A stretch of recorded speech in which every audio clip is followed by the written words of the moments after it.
उत्तर प्रदेश के हजारों उम्मीदवारों के लिए एक बार फिर निराशा का समय आ गया है। उत्तर प्रदेश शिक्षा सेवा चयन आयोग ने पीजीटी परीक्षा को स्थगित कर दिया है। यह परीक्षा 15 और 16 अक्टूबर 2025 को आयोजित होने वाली थी, लेकिन अब अभ्यर्थियों को फिर से इंतजार करना होगा।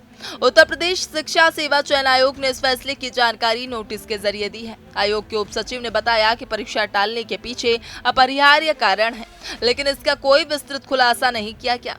आयोग ने यह भी कहा कि नई परीक्षा तिथि की जानकारी बाद में वेबसाइट पर जारी की जाएगी। पीजीटी और टीजीटी भर्ती प्रक्रिया की शुरुआत 9 जून 2022 को हुई थी। इस भर्ती के तहत कुल 624 पीजीटी और 3539 टीजीटी पदों पर नियुक्ति होनी थी।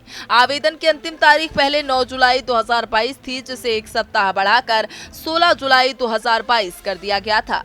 3 साल से अधिक का समय बीत जाने के बावजूद अब तक दोनों परीक्षाएं आयोजित नहीं हो सकी। पीजीटी परीक्षा के लिए लगभग 4.5 लाख उम्मीदवारों ने आवेदन किया है, जबकि टीजीटी परीक्षा के लिए करीब 8 लाख से भी ज्यादा अभ्यर्थियों ने आवेदन किया था और यह सभी 3 साल से इस परीक्षा का बेसब्री से इंतजार कर रहे हैं। अभ्यर्थियों का कहना है कि इस लंबे इंतजार और बार-बार स्थगन से उनकी पढ़ाई और मानसिक स्थिति पर गहरा असर पड़ा है।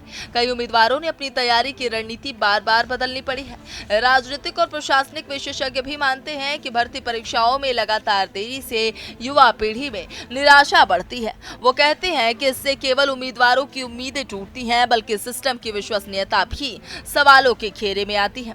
उत्तर प्रदेश शिक्षा सेवा चयन आयोग ने स्पष्ट किया है कि परीक्षा की नई तिथि जल्दी ही घोषित की जाएगी। उम्मीदवारों को सलाह दी गई है कि वो आयोग की आधिकारिक वेबसाइट पर लगातार नजर रखें।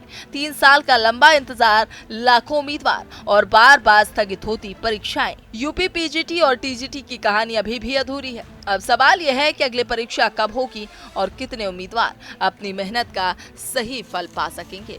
Bureau report TV 100। Uttar Pradesh के लाखों उम्मीदवारों के लिए पीजीटी परीक्षा का इंतजार फिर लंबा हो गया। 15 और 16 अक्टूबर 2025 को आयोजित होने वाली परीक्षा अब स्थगित कर दी गई है। 3 साल से अधिक समय बीत जाने के बाद 4.5 लाख पीजीटी और 8.5 लाख टीजीटी अभ्यर्थी अभी भी अपनी उम्मीदों पर कायम है। उम्मीदवारों का कहना है कि बार बार स्थगन ने उनकी तैयारी और मानसिक स्थिति पर गहरा असर डाला है। कईयों को अपनी रणनीति बदलनी पड़ी। यूपी शिक्षा सेवा चयन आयोग ने परीक्षा टालने के पीछे अभिप्राय कारण बताए और आश्वासन दिया है कि नई तिथि जल्द घोषित की जाएगी। वहीं एक्सपर्ट्स के मुताबिक लगातार देरी से सिस्टम की देरी पर सवाल उठ रहे हैं और युवा पीढ़ी में निराशा बढ़ी रही है। अब सवाल यही है कि अगली परीक्षा कब होगी और कितने उम्मीदवार अपनी मेहनत का सही फल पा सकेंगे। उम्मीदों और निराशाओं के बीच ये कहानी अभी भी अधूरी है। कैमरामैन प्रिंस के साथ मैं सोनम गुरुंग, टीवी 100 नोएडा।